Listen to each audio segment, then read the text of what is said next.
The Team Never Quit podcast is sponsored by Navy Federal Credit Union. Learn how you can earn up to 3 times the points on travel and more with the flagship credit card at NavyFederal.org.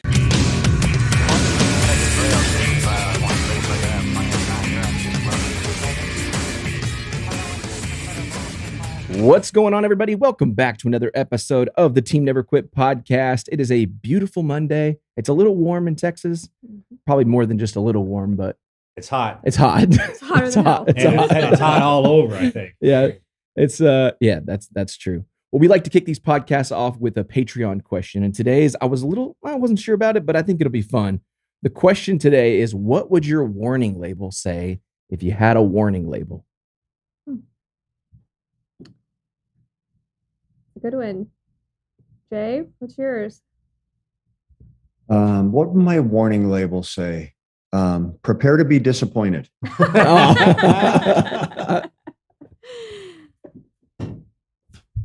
Mine would probably say spicy. Proceed with extreme caution. Yeah. Yeah. What would yours be? A gassy, don't feed cheese, ice cream, or pizza after No 6 or way. 7. True. Yeah. Hey, I'm being honest, okay? Only honesty here. John, you man? I think mine would be warning makes excessive noise. Yeah. I'm always being pretty loud, making music and whatnot. But so soft-spoken. But I know that's because off stage I'm tired. That's funny. Yeah, allow warm-up time. That's Doesn't right. idle well. When this thing gets to going. Yeah. Well, we've got an awesome guest in store for you guys. Jay Dobbins is a federal agent of 27 years, a veteran undercover operative, New York Times bestselling author, public speaker, and high school football coach. Jay is perhaps best known for his landmark effort against the notorious Hells Angels. He was the first ever lawman to defeat the gang's multi-layered security measures, getting inside to become a member of their legendary Skull Valley charter. Welcome to the show, Jay. Super excited to have you here. Thank you for having me, and welcome to your audience. Yes. So yeah, it's a fascinating story. I came across your name a long time ago and what you did and the service that you provided. So I just to have you in here, man, is a great pleasure. So thanks again, brother, for being here. Before we get into the story, let's back it up a little bit. We like to kind of invite our guests in just to get to know you, like where you're from and how this started. So where were you born? How'd you grow up? Yeah, I was born in Northwest Indiana, just outside Chicago. Moved to Arizona when we were I was about 10 years old. My family moved out here. I grew up in a blue collar house. My dad was a carpenter. My mom was a house cleaner. We had everything we needed, but we never had much. I lived a very happy, peaceful, safe childhood. Went to college at the University of Arizona, played football in college, had a very short-lived professional career, and became a federal agent in 1987. I think you did more in the first part of your life than Right? Yeah. So you actually played in the NFL? Well, I played at the University of Arizona. I played a partial season in the Canadian Football League. I played for your old-timer guests. I played in the United States Football League, the old USFL. Yeah. I had a tryout in the NFL, and I quickly found out that I was not a professional football player. Well, we got the USFL back, right? Didn't they just open back up? We do. Yeah. I'll be interested in seeing how that one goes. That's neat. All right, so siblings? I do. I have a sister that's 4 years younger than me. I have a brother that's 9 years younger than me. I've been married for 33 years. Congratulations. Which is a tribute, not so much to me, but a tribute to my wife. Yeah, right. She's way better than I deserve. I have now a 31-year-old daughter and a 27-year-old son. Oh, that's awesome. Nice work, brother. So when you were going into the agency, what made you decide to do that? I had always dreamed of being a professional football player. I never had a plan B. That's all I ever dreamed of or worked towards. Mm-hmm. I went to the 1985 NFL Combine, and intended to show off and prove myself and make my way. And I was competing against a couple guys during the drills that I'd never heard of. And I had made a decent name for myself in college football. I was an all Pac-10 football player. So I really thought this was my opportunity. 10 years into the drill, or 10 minutes into these drills, I realized I couldn't do what these guys that I was next to were capable of doing. Now, in hindsight, two of the guys I was working out with, one was a cat named Andre Reed, who went on to play 15 years for the Bills and played in a bunch of Super Bowls. And the other guy I was next to was Jerry Rice, who was arguably, the greatest football player to ever wear a helmet and shoulder pads. Yeah. At the time, I didn't know that, but nonetheless, I couldn't do what they could do. I had no excuses. You see failed athletes who say like, oh, well, I hurt my knee, or I had my bad shoulder, or I hurt my back, or the coach didn't like me. I have zero excuses. I had every opportunity to make it, and I just wasn't skilled enough. So like a lot of young people, I was left without a plan B. And at the time, as hokey as this sounds, at the time, the television show Miami Vice. I was going to say, this is the 80s, popular. right? So TV was huge for us. It molded our generation. If you didn't go into something that was the route. That's the same thing that happened to me. And just our generation kind of talks about that because I think it's just unique to ours. The 70s and 80s babies, right? The ones that grew up on that TV. Well, Marcus, I'll tell you, like, as an audience, we had not seen a television show like that. The police shows that were out there were very procedural. They were uniform cops and they were detectives showing up reactive. And then Sonny Crockett shows up on scene and he's driving a Lamborghini and he's like wearing Hugo Boss suits and he's meeting with drug kingpins and he's meeting at these mansions and stripper models are bringing him mojitos. And the glamour and sexy side of it was super intriguing to me. Hell, man, they even made the opening car scene interesting. Around the theme song, just them driving around was cool. Once I got into it and realized real life that undercover work is a nasty, dirty, bloody, vomit-covered scab of a life to live.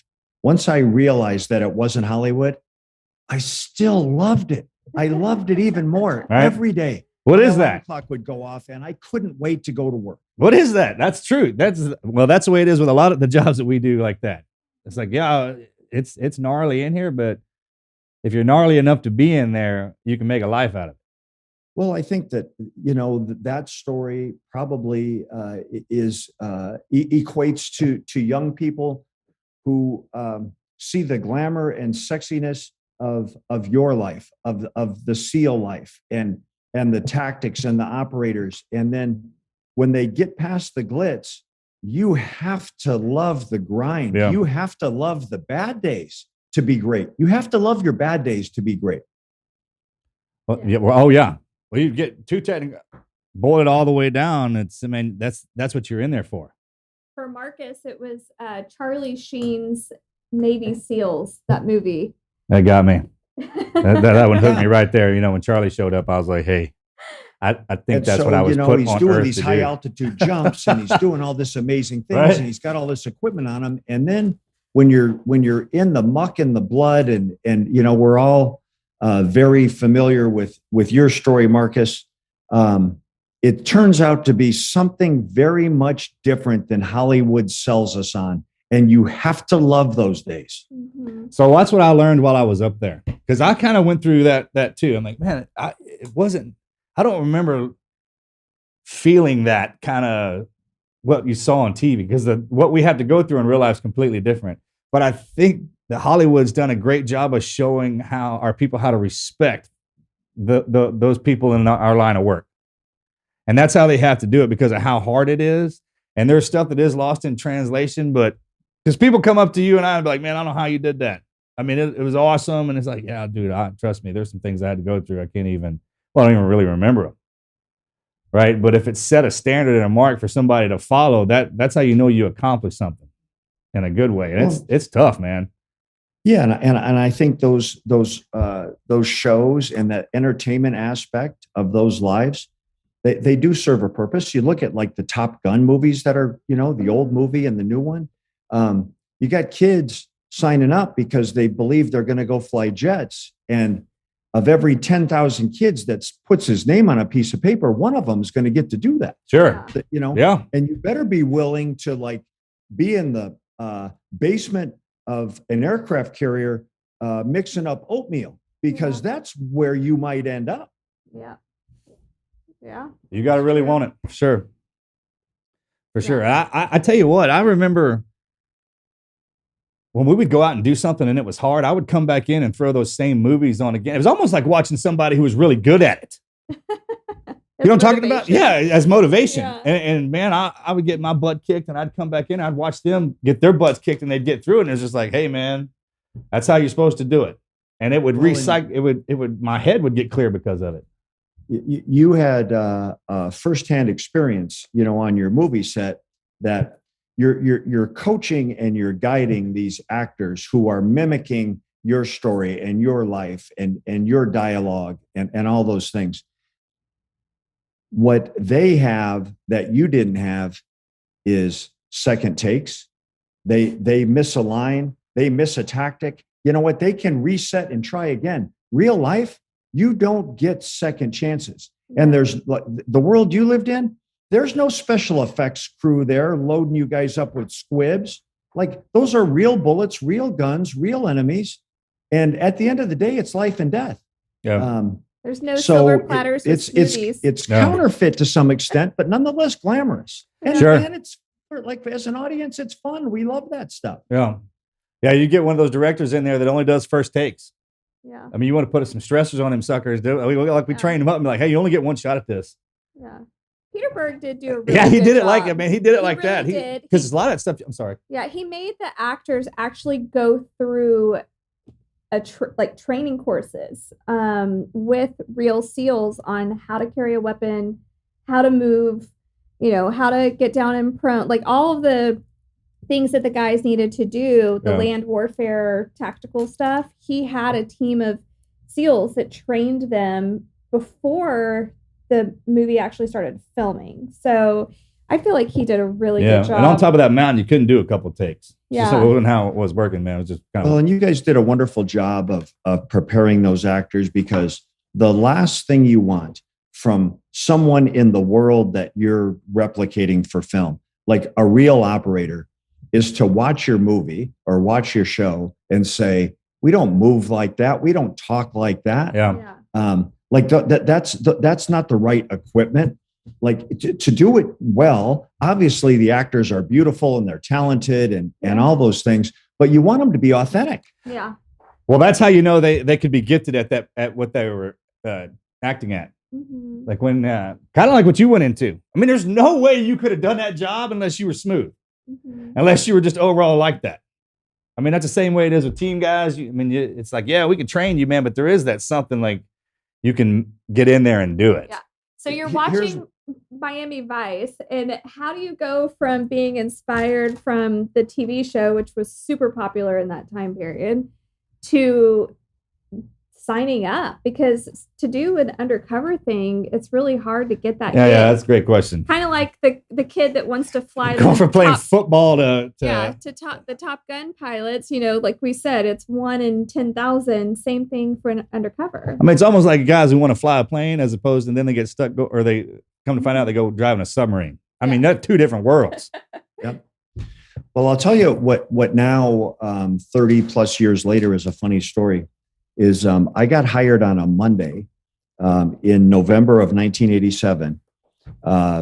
Before I had gone to an academy, before I had any training, 4 days later, I was taken hostage and shot.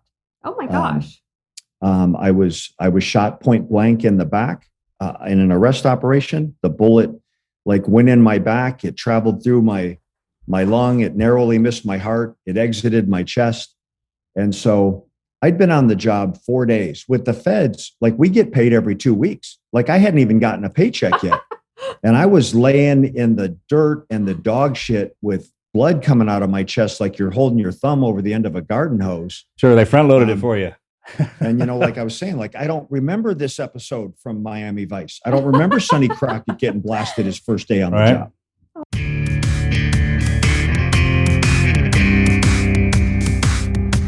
Let's take a quick second to thank our sponsors at Goodrx. Summer is starting, and with prices rising on just about everything, a lot of folks are having to cancel their plans, rethink what they've got going on over the summer. But when it comes to the cost of your prescriptions, checking Goodrx can really help out. With Goodrx, you can save a few bucks and maybe put it towards a road trip or maybe a staycation, something fun. It is summer after all. You got to loosen up. You got to enjoy the season. Goodrx helps you compare prescription prices at local pharmacies and can save you up to 80%. Comparing prices is important because what a lot of people just don't realize is that prescription prices can actually vary from one pharmacy to the next, sometimes by as much as $100. But with GoodRx, you'll have the information you need to help you find the lowest price. And remember, even if you have insurance, GoodRx could actually beat your prescription copay price. That was the case for me. Recently hurt my back, was prescribed some muscle relaxers and some pain medicine to help me manage the kind of what was going on. And I went in and realized it was going to cost me an arm and a leg to buy these prescriptions, and I just didn't have it. Then I remembered I had the GoodRx app. I pulled it out. I searched my pharmacy. I put in the specific details, and sure enough, no joke, I think they saved me around 70% off the copay price. So I mean, for me, I literally will not go to the pharmacy now without making sure that the GoodRx app is pulled up and I'm looking up exactly which prescription I need savings on, because it made all the difference. So if you're looking for simple, smart savings on your prescriptions, you definitely need to check out GoodRx. You can go to goodrx.com/TNQ. That is goodrx.com/TNQ. GoodRx is not insurance, but can be used instead of insurance, Medicare, and Medicaid. And in 2021, GoodRx users saved 81% on retail prescription prices. Make sure to check them out, goodrx.com/TNQ.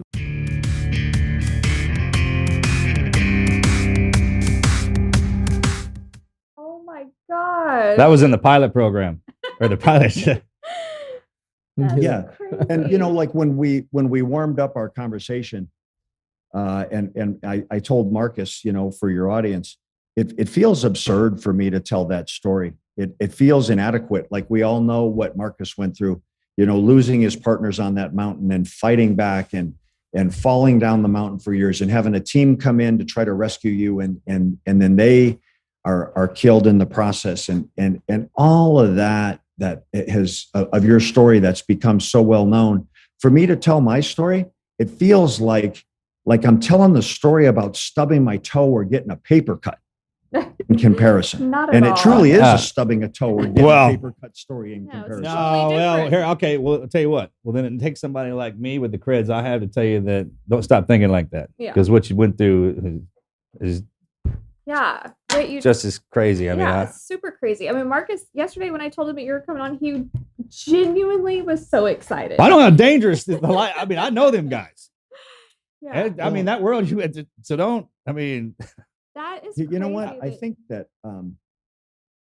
Marcus and people like Marcus, when you are a high achiever, those people are self-confident, and they are not insecure about admiring and being flattering of other high achievers.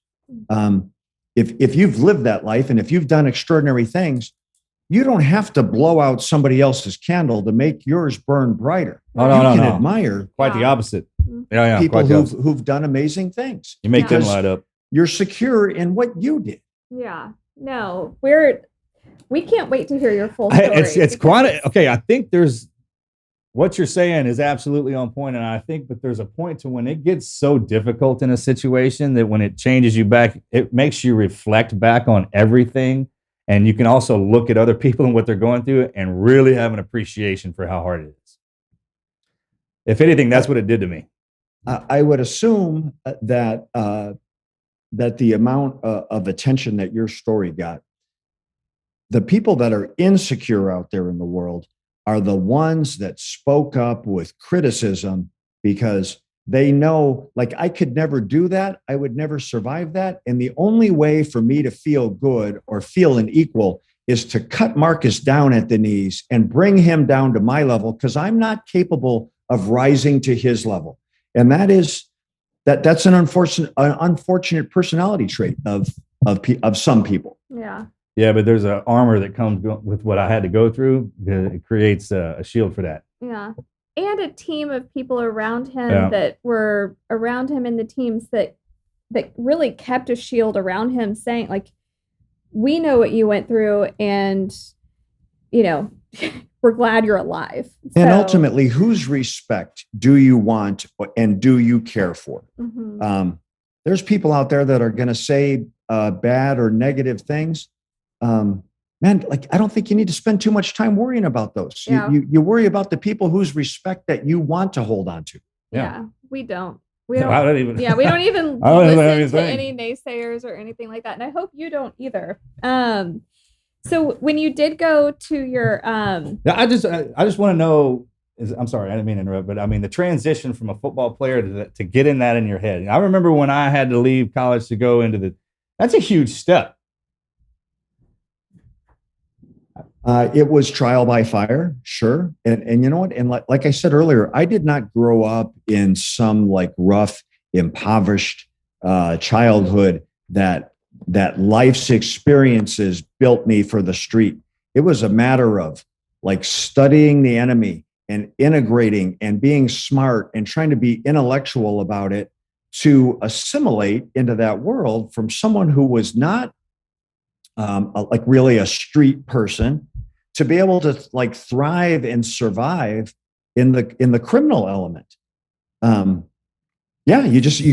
there's no other way to do it other than to just get out there and put your skills on the line. What You did can your only family train say? and talk about it so much. Yeah. What did your family say when you were going into that line of work?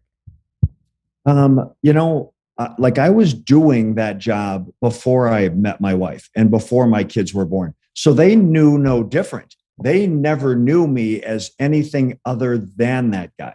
Oh my gosh. So what year was that? When you 87. 80? I mean that's a crazy time to be in an ATF. That's when Miami Vice is really going down, actually. Well, and the game has changed so much for our lawmen and women. The rules were different then, and how we did the job is so much different than the rules and the scrutiny that's placed on lawmen and women today. It's very much harder today than it was for me, to be quite honest. Well, that's because the streets change every day. We've talked to some people in our line of work, and they're like, back then the rules. I was like, well, that's just because who we were going after is different. Mm-hmm. It has to change. That's what you think. You can't look back on somebody and kind of come down. It's like, man, who were they going against? You can't base one off the other. And I feel very blessed to have entered the profession when I did, in the era that I did, with the rules of engagement that we were under. So I experienced like truly the high point of undercover work. Sure. And when it was truly valued and active, and it was a dynamic tool in an investigator's toolbox. And I just played my part. Like I had a role within the bigger picture, and I just did the best I could to play my part in it. So for our listeners that don't know your story, can you just give a background of once you entered into the undercover, like the kind of training you had to go through, and then what you actually did undercover? Sure. Yeah, we have some practical training, some academy training, but like nothing really prepares you until you get out there and start getting your feet wet. And so, I bought guns, everything from pea shooters to rocket launchers.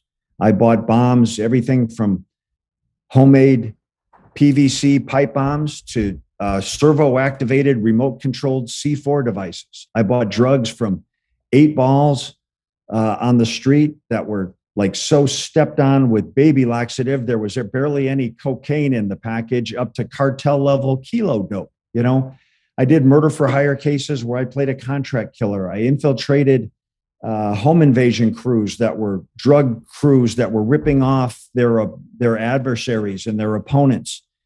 And ultimately, after 15 years of gaining that street experience and that expertise in the trade craft, the opportunity came up to attempt to infiltrate the Hells Angels biker gang. And so, like, I didn't walk into that untrained. I had 15 years. Okay, that was my experience. question. All right. Yeah. And that basically what happens when you're in this. I couldn't even imagine. That's got to be something to be able to go in there and just buy guns like that. No, in that line of work to reverse that around like that. I mean, that's just getting to know what people are like. Ultimately, when all those years I spent in, because I was reconnaissance too, it's like, man, they just sat us down and you had to just watch. Mm-hmm.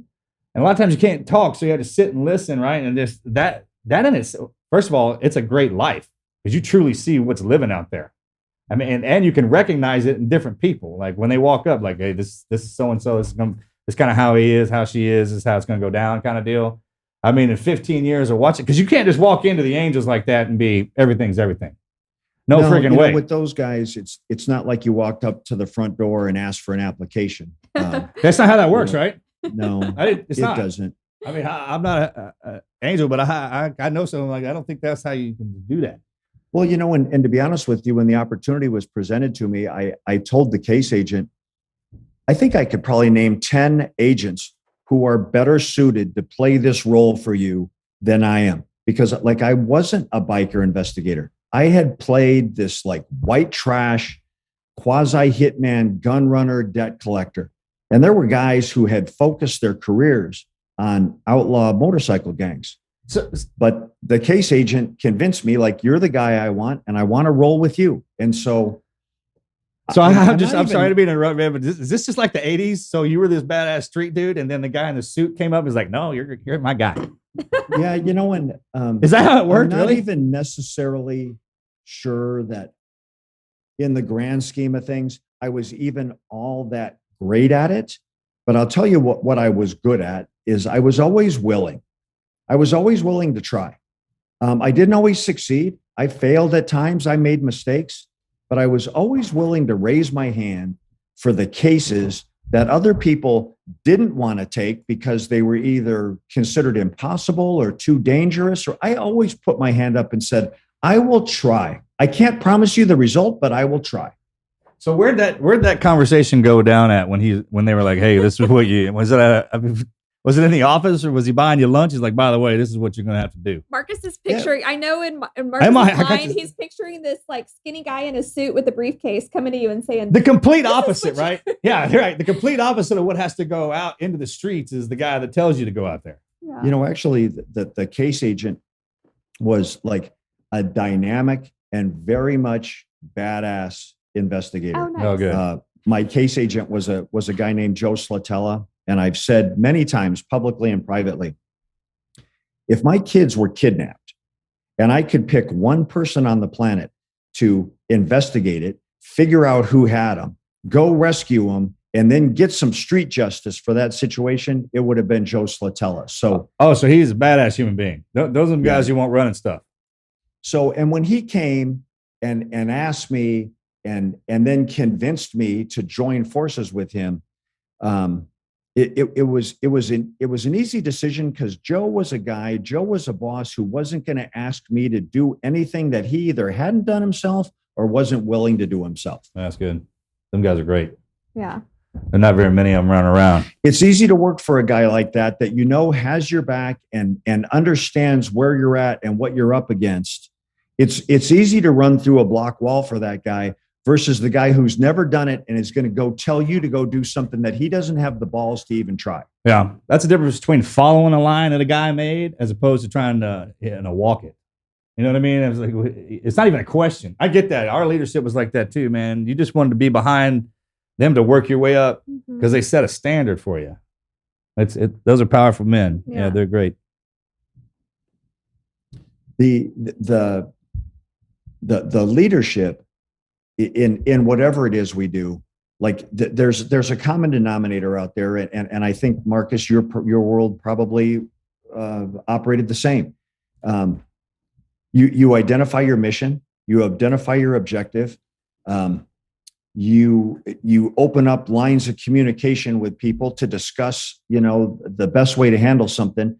When you do that, when you have a mission identified and you have open communication with your peers, you develop trust, you develop loyalty. And then when you have those things in place, there isn't any problem that you cannot solve together. Yeah. You can accomplish anything together when you have those things. It's almost, True. that's why we go through the workup. It's like, yeah, you're learning how to do this, man, but you're also learning them. Like you're learning how to operate them and operate with them. And how you do that is the baby step process of getting into something. Everybody always sees the end result. The back thing, I mean, it was however many years undercover, and then but the 15 before that, and then the football. It's a process. It's a life people thing. don't see that prep work that Yeah. you do to actually get the job that you really wanted. Yeah, They don't see the work they don't you want to put see in. it. I don't labor pain. Just give me Yeah. the baby, right? That's kind of how we are. Yeah, and I think that like with that, there has to be some inherent willingness to face up to your fears. I don't think that. I mean, how do you have courage without fear there?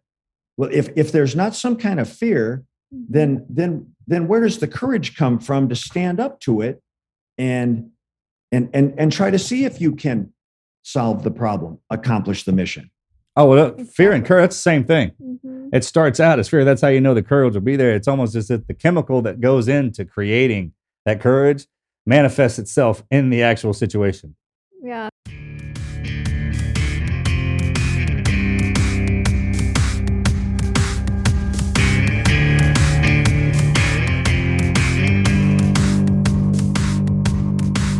We got to take a quick second to thank one of our sponsors, Stride Career Prep. If you guys didn't realize it, there are only 45% of high school students who feel that they are prepared for college or careers. And today's sponsor, Stride Career Prep, is helping change that. Stride Career Prep lets students take charge of their education and their future by combining real-world skills training and traditional academics. Students can actually earn college credit while in high school or get the training needed to land a job right after graduation. Stride Career Prep prepares your teen for in-demand careers in business, tech, health science, criminal justice, and more. And students can take courses developed by industry professionals, prepare for certifications, get hands-on experience, network, and most importantly, gain the confidence they need to succeed. Had I known about this, how old am I? 30, 20, 15 years ago, whenever I was about to graduate high school, I think it would have helped gear me down maybe a better path. I mean, I know we all end up where we're supposed to be, so I guess I'm glad where I'm at, but it would have been helpful. Stride Career Prep is backed by over 20 years of experience in online learning. If you're looking to help your kids out, if you're a student listening to the podcast and you're thinking, I could use a little extra pushing, take charge today by visiting k12.com/podcast. That is k12.com/podcast.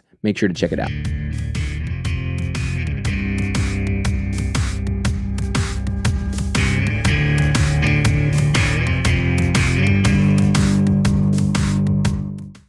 People ask Marcus all the time, were you scared or whatever? And he's like, if I wasn't, then I wouldn't have gotten through it. Right. I had to have fear in order to survive, or So I there's would have levels just of given up. fear in each situation. They're new.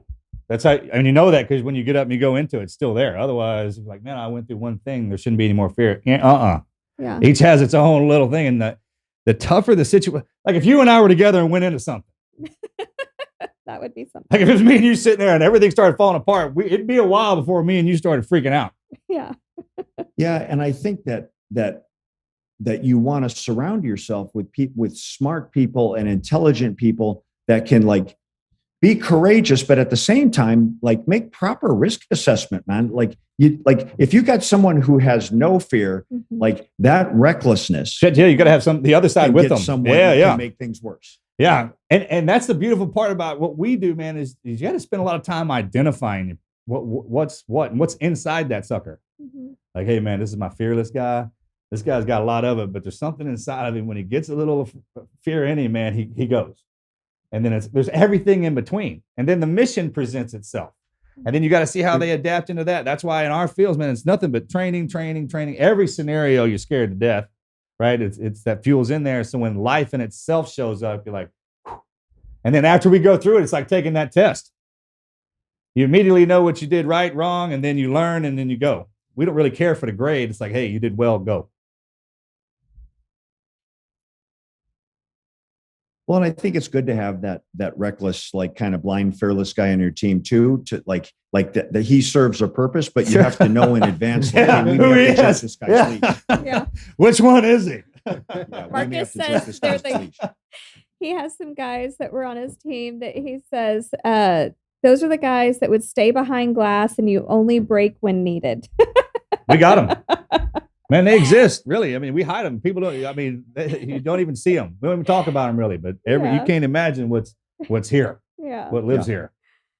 So speaking of fear, when you got assigned to that mission or asked to do it, I can't imagine that kind of fear that you had, going up with these guys that are known to, without a blink of an eye, Yeah, I'll kill you. kill you for lying to them or for, Just for that. yeah, just for lying. Just for lying. And catching you. What was that like? Well, I'll tell you, and this is not a flattering story to a flattering statement to make of myself, but I had done that long enough, or maybe too long, so that my undercover persona had stopped being what I did for a living, and it had become who I was. I get that. Mm. I get that 100%. And that's a dangerous place to arrive at. It ultimately caused a huge amount of battle damage on my family, on my wife and my kids.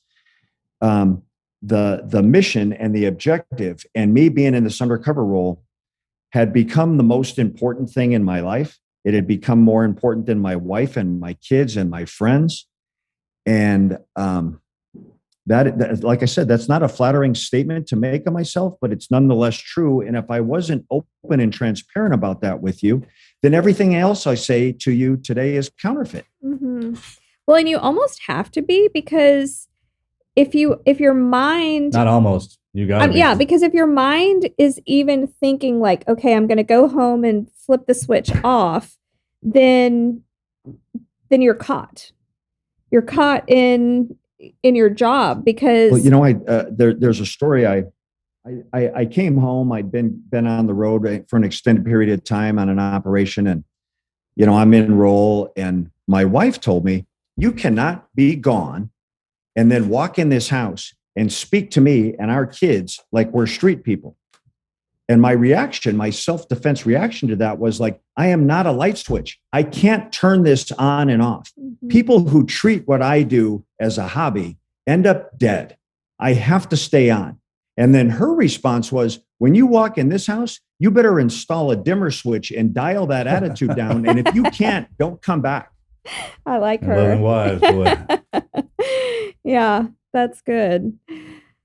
Because that's a hard, I can't imagine being your wife and having to endure. She didn't sign up for living with a Hell's Angel. She signed up for living with you. So going through our programs the way we did. I'm sorry? I would handle things better now in hindsight. Like with me, wisdom is something that always came to me right after I needed it. And that's how she works. Knowing what I know now, I would do the job. I would still do it. I would do it the same way, but I would be more sensitive towards what it was doing to my family. Mm-hmm. Oh, well, that's why some of us have to go through these things. So we can turn it. Somebody has to learn the lesson. Mm-hmm. There's always the first, right? And the people who have to grind and then you turn back, and it's the pass down. Like you and I are going through, it's like turn around and now you teach the younger ones. And I think there's some of the professions that we have here that, the families need to be kind of later in life. I was that way. When I was married to that life, no wife, no kids. That was the deal. And it made things a lot easier. But the life also consumed me. I got walk, talk, eat. I never turned it off either. So hats off to those guys in our communities who have the wives and kids, man. Y'all are hats off to the wives that go through all that. Mm-hmm. Yeah, and I've said many times, I've made a million mistakes in my life, and God and my wife and my kids have given me 1,000,001 second chances to try to fix it. So awesome. I'm trying to take that 1 second chance out of 1,000,000 and do better. Yeah, that's awesome. So for our listeners that haven't heard your full story, when you were in that undercover position with the Hells Angels, which is like super scary for anybody to be in, how did that, was that mission actually accomplished? Did you achieve what your goal was that your case agent had sent you to do? Well, what's an interesting part of that story, that case lasted 2 years, day in and day out, 10, 12, 14, 16, 18-hour days with these guys, sometimes days on end, weeks on end, month after month, year after year. But the case ultimately concluded where we faked a murder. We fabricated the murder of a Hells Angels rival. And then we took the fabricated evidence of the murder back to the Hells Angels and convinced them that we had killed someone on their behalf. And when we did that, that is ultimately when they put a patch on my back and said, welcome, brother. You've shown you got what it takes. You know how to take care of business. You're a Hells Angel now. Wow. What'd that feel like? It was, to be honest with you, it was a little bit anticlimactic. After all the ramp up to it and all the things we had done, when I finally had that cut on my back, and I looked back, and after the journey trying to climb that mountain, I felt that when I got there, like everybody was going to throw a party for me, and there was going to be a parade, like this success that had never been achieved before. And when I got there and I looked back on my life, on my family, on my friends, like it was a napalm strike, and I had crushed and ruined and burned down everything for that mission. And so I got there and I got it. And it was heartbreaking to see what I had done to my career and to my life to get there. Mm. Yeah. Yeah, that's why it's so hard to infiltrate that. I mean, that's going into a completely different life. Yeah. I mean, you have to go against everything that you're supposed to do in order to do that. They are the opposite of law. Well, you know what it does in undercover work, which is another unhealthy part of it, is that God does not build us to intentionally set out to betray people. Oh yeah, no. And in undercover work, like you start off with a false persona and you're selling that false persona through lies to people. And then you're building trust, you're building loyalty. In some cases, you build love, knowing all along from the very beginning, man, like I'm going to be present for the worst day in your life because I'm going to betray all your dirty secrets. It's hard. So that's not normal. Mm-mm. No, you can't live in that life and go through that kind of stuff with some guys and not create friendships and bonds. That's not how it works. Not in that. Absolutely. Not in that environment. You're spending time with people that you see doing despicable, vile things. That is why you're there, to gain facts and uncover evidence and be a witness to those types of things. But you see those same people, like you hold their babies, man. You sleep at their house. They sleep at your house. You eat with them. You socialize with them. And you see like redeeming elements to their personality and to their character that makes the bad sides even more disappointing, because you say, man, you're better than this. I've seen you be better than this. Yeah. That's really hard. That's like I mean, that's because we're not designed to do that, just like you said. Yeah, that's really tough. Yeah. God doesn't build us, like, do betrayals happen? Of course. But God doesn't build us to like intentionally decide to betray someone until you become an undercover agent. And then that is the entirety of your mission. So what do you do? Separate it from that's the job? I mean, if you can't have one element without the other, it's a game we've been playing since the dawn of time, right? One side does one thing, one side chases, one side runs. I think there's always good guys and bad guys. Yeah. And I justified it to myself that I'm not the judge, jury, or executioner on any of this. Like I was an operative that was trying to uncover facts and be a witness to crime. And then I report that out to somebody else who then decides to prosecute it, present it in a courtroom. A jury and a judge ultimately decides that person's guilt or innocence, not me. Yeah. So after you get through all that and the mission's over, I mean, do you carry that weight again? I mean, what happens in a situation like that? Because I'm coming straight in and going into a deep undercover operative, can't replicate that multiple times, I wouldn't think. Well, when the Hells Angels case ended, there was a downside to that, in that when my true identity was revealed, the death and the violence threats started arriving, and they were, for a period of time, they were hot and heavy. I had murder contracts on me. The Angels farmed a murder contract on me to the Aryan Brotherhood, to the MS-13, to the 18th Street Gang in Los Angeles. I had lone wolf assassins popping up, wanting to find me and my family. There was threats to kidnap my kids off the school bus. There was threats to kidnap and videotape the gang rape of my wife. A plot was uncovered where they were going to stick me with a syringe that had was contaminated with the AIDS virus. My house was burned down in the summer of 2008. My house was burned to the ground. And so there's a dark aftermath that is sometimes a part of it. Did the agency have your back in that and help protect you? They, I got into a pretty good argument with them because they failed in that. My agency failed to react properly to the threats.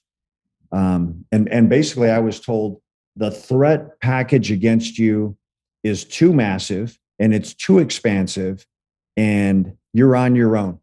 Like they said to me, where do you want us to start?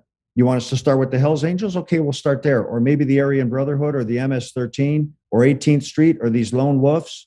Like, where do you think we should start? Like, we don't know. So you're on your own. You figure it out.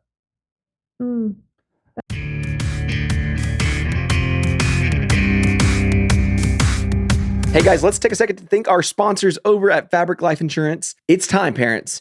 Time to finally cross off one of the most important things on your to-do list, life insurance. I know.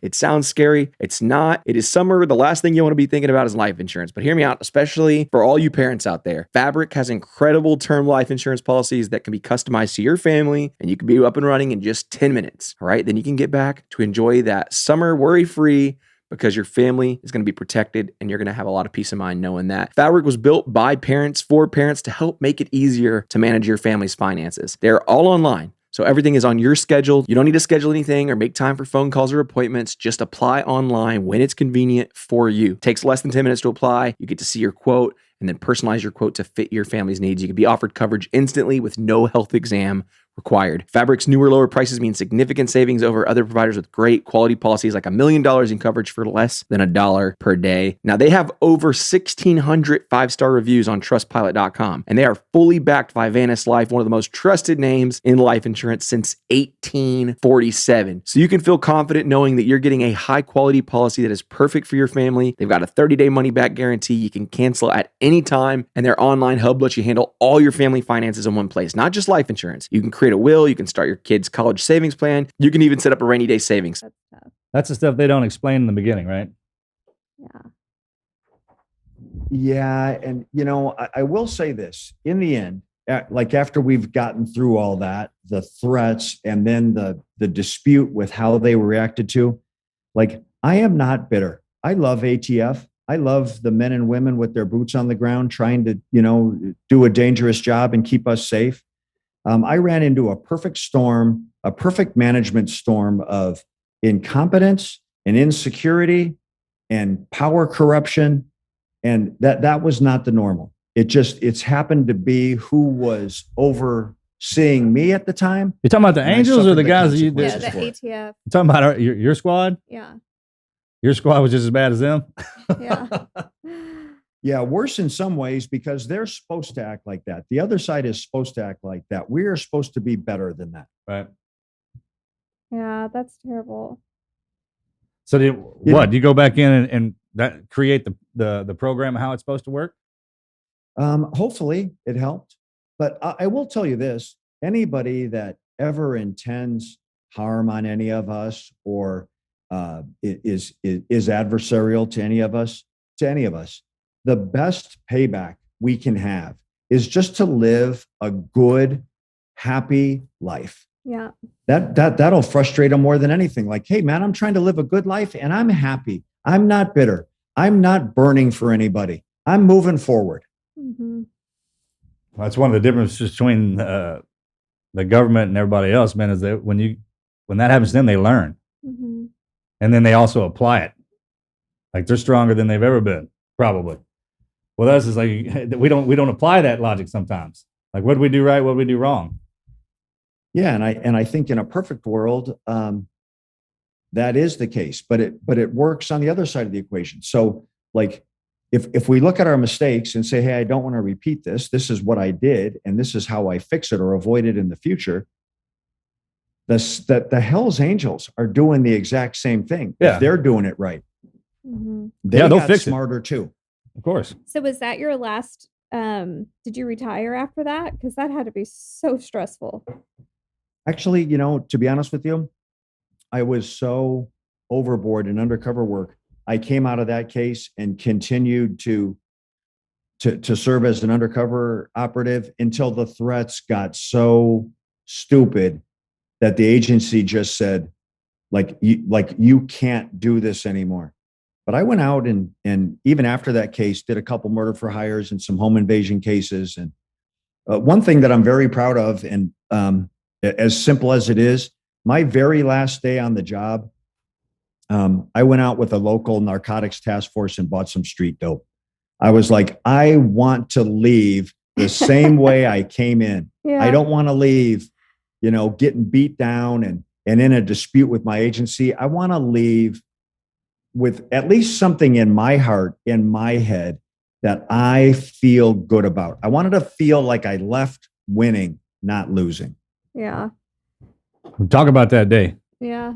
What? Because people don't realize, and everyone who gets in, they when you become a part of that working wheel, you're a part of it. The minute you step out of it, you step out of it for sure. Yeah, it was, I knew it was my last day. It was the last work day before my official scheduled retirement. And I had some friends who were, I'd remain close to, who were part of a local narcotics task force. And I said, look, if you can, I would love for you guys to do me a favor. You owe me nothing. Man, let me go out and run with the boys for a day. And they accommodated that. And that was I had a very happy ending. That's awesome. So how did you transfer that from one life, from football into the ATF and to what you do now? Actually the transition has been pretty simple. I'm a high school football coach right now. That's awesome.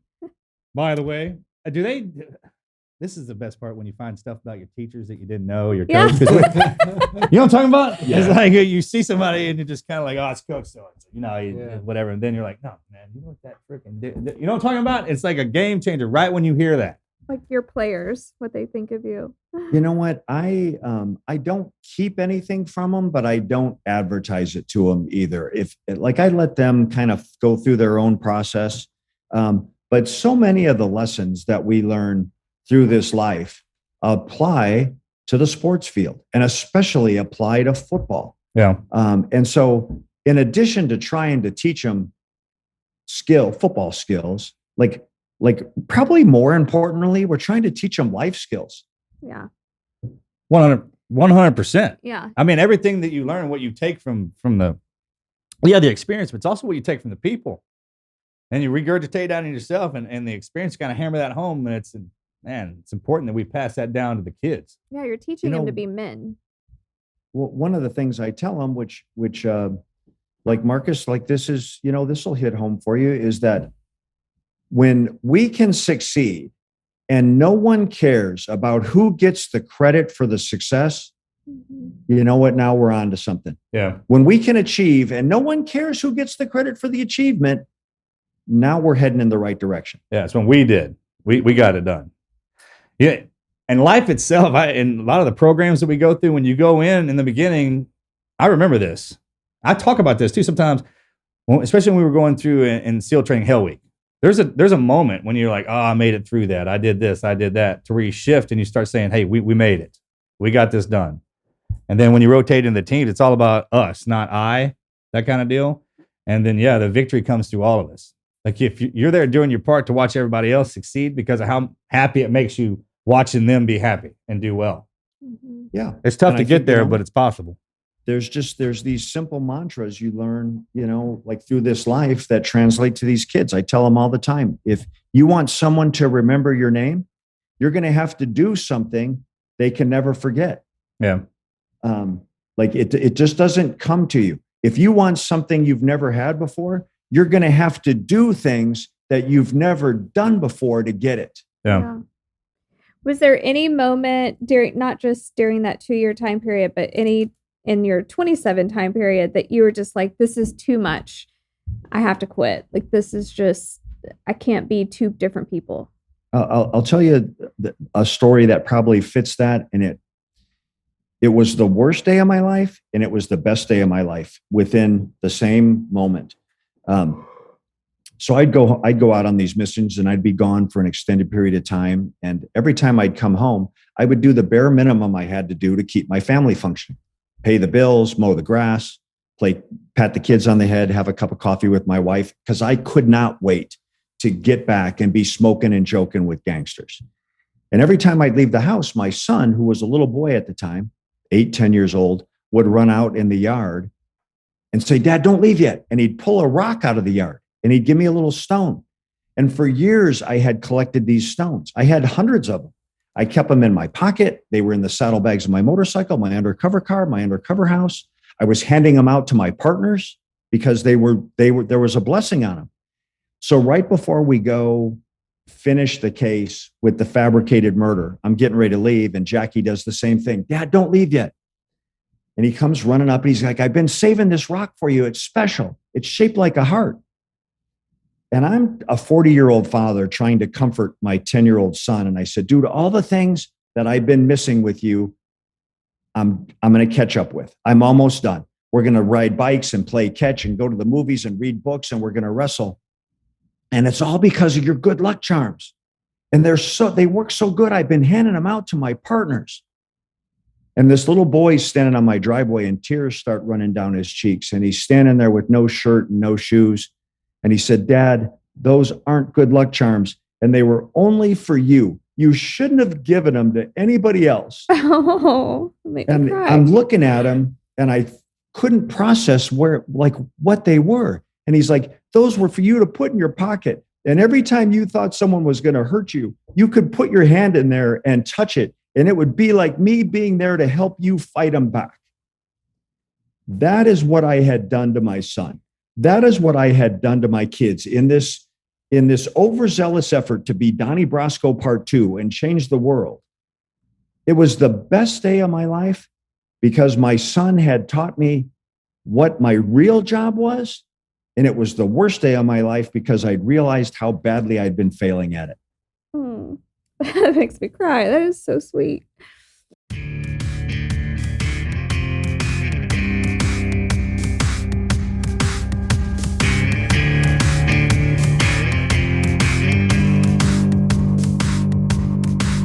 All right, guys, let's take a second to thank one of our brand new sponsors, Sunday Scaries. We all deal with Sunday Scaries, right? Well, Sunday Scaries are those, oh shit, stressful, nervous, can't sleep, dreadful feelings that hit you on Sunday evenings when you think about the impending doom of work tomorrow or school or just freaking life. Unfortunately, you can feel that same pit in your stomach any day of the week. Sunday Scaries are oh shit moments like waking up in the couch, noticing you left your credit card at the bar and texting your ex, dealing with 5 pointless Zoom calls a day and a micromanaging boss, or most recently for me, it was losing my wallet for an entire day and realizing I might have to cancel every single credit card, which fortunately I was able to find it. Good thing. Sunday Scaries CBD gummies were made to defeat the crap life throws at us. These are the perfect CBD gummies for professionals on the grind, super moms, students, party animals, regretful drunk sexters, and everyone in between. I don't relax well with my crazy business life. I mean, I've got T&Q podcast. I produce a business podcast. I run a marketing agency. I've got too much stuff going on. It is hard to shut off my brain and chill. I overthink, stress myself out. Well, Sunday Scaries deliciously cute vitamin boosted CBD gummies are my must-haves because they actually work and they chill me out fast. And I know for some of you folks out there, sleeping might be one of the pain points you have, but what they're amazing products, they will help you decompress, clear your mind, fall asleep a little bit better. That way you can be a better functioning human being. And 2022 is all about self-love, taking better care of myself. And, my back pain, that's another one of those Sunday scaries. So whether I need to take the edge off, calm my mind, sleep better, or just chill out, Sunday Scaries CBD gummies are the answer. Look, we all have the right to live scare-free. So let me save you with our 25% discount. All you need to do is visit SundayScaries.com. Use our promo code TNQ for your discount. That is promo code TNQ for 25% off at SundayScaries.com. Sunday, SCARIES.com. Use our promo code TNQ, get 25% off, and just chill out and live scare-free.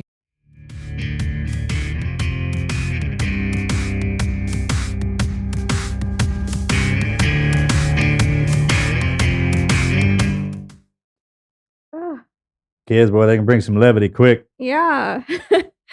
Well, and now Jackie's 27 years old, and like I said, in spite of the battle damage I put on my family, like they're still together. Somehow they've managed to tolerate me and love me, and give me that millionth second chance, and I'm very grateful for that. I love that. Oh my gosh. Do you still have any of the rocks? Oh, that's awesome. I love that. That's like David and Goliath, right? Yeah. Wow. That's really special. Yeah, I do. Yeah, it's something. It's funny how, of all the things you acquire in your life, a little stone out of our front yard is one of the most valuable possessions I will ever be able to call my own. Yeah, I got something like that too. Mm-hmm. It was a gift that just like that. No matter what else comes your way, man, when those come, there's certain time periods, certain situations that something will get delivered, and when it does, you'll never forget it. This has no value, no monetary value, no value to anybody but me.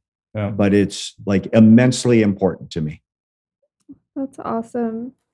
Thank you for sharing your story with us. That's really, really incredible. So what can people do to learn about your story? I mean, how can they follow you if you want them following you at all? I mean, Yeah. Or you're such a life conundrum with you. Because Yeah. I mean, it's like, hey man, how do you tell people about you and what you're doing now? But then, how do you want us to do that? Yeah, I've like, I don't hide. I think if I hide, they win. The bad guys win. I live my life with caution. I don't live my life in fear. I'm careful about what I do and where I go, but I'm not going to live my life looking over my shoulder, because that gives them the victory. So I don't hide. I have a website. It's just Dobbins, JAYDOBYNS.com. I've written a couple books that my stories are told within, and I do some public speaking here and there when I have the opportunity outside of football. And I just try to live a humble, gracious life and try to live a good life. And in the end, when Judgment Day comes, I'm hoping to have one more plus mark on my scorecard than a minus. Amen. How's the football team doing? Dude, you know what? We're trying really hard. I took over the program at a very small school that was like struggling very much, on the verge of being abandoned. And we're fighting back every day to be relevant and to change the culture that was there before I arrived. And I'll tell you what, I've got some amazing young men and some amazing coaches, and the success that we have found is 100% due to them. Like I am as much a witness to it as I am a participant in it. That's awesome. I'm not going to ask you which life is more rewarding, because that's impossible to put a stamp on that. But being in this phase of it now, the giving back to the kids, like teaching them and the experiences that we went through, that's when they kind of settle in, like, oh, I was worth it. Mm-hmm. Can I understand it? And I try to tell my buddies that we were talking about, I was like, man, it's almost like you got to go through everything in your life so you can teach a kid. Mm-hmm. Don't take it personal.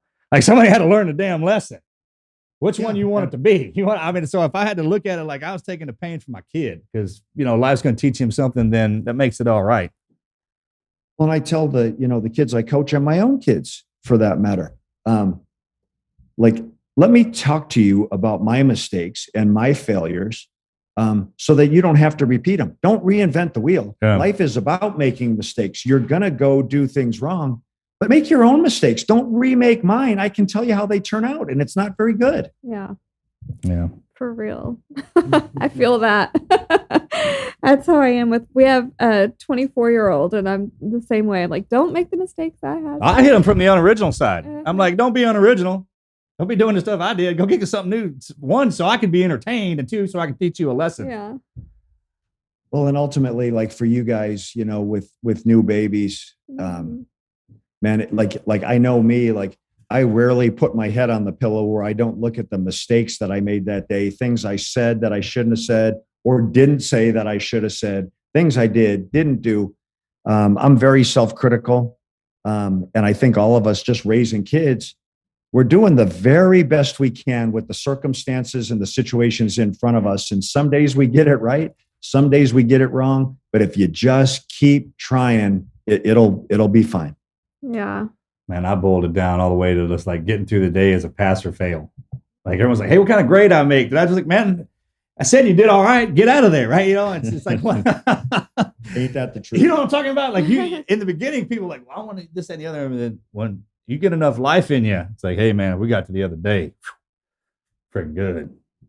So how do people buy your books? They're on Amazon or Barnes and Noble or they're on Amazon. I don't pitch that stuff very hard. If people find it on their own, I'm flattered. Okay. But I do thank you for the opportunity to speak to you. I wish Morgan would have been here. I would have loved to say hello to him and wish him well in his election. Please do that for me. Yes, sir. And Marcus, I said a couple times to talk to someone with your reputation and experience and to be invited onto your show was immensely flattering and humbling for me. I feel inadequate to have these conversations with you, but I appreciate you tolerating me and having me. And I'm grateful for that. Thank you. You bet, brother. Thank you again, man. God bless. Yes, we're very appreciative. Thank you. Thanks, Jay.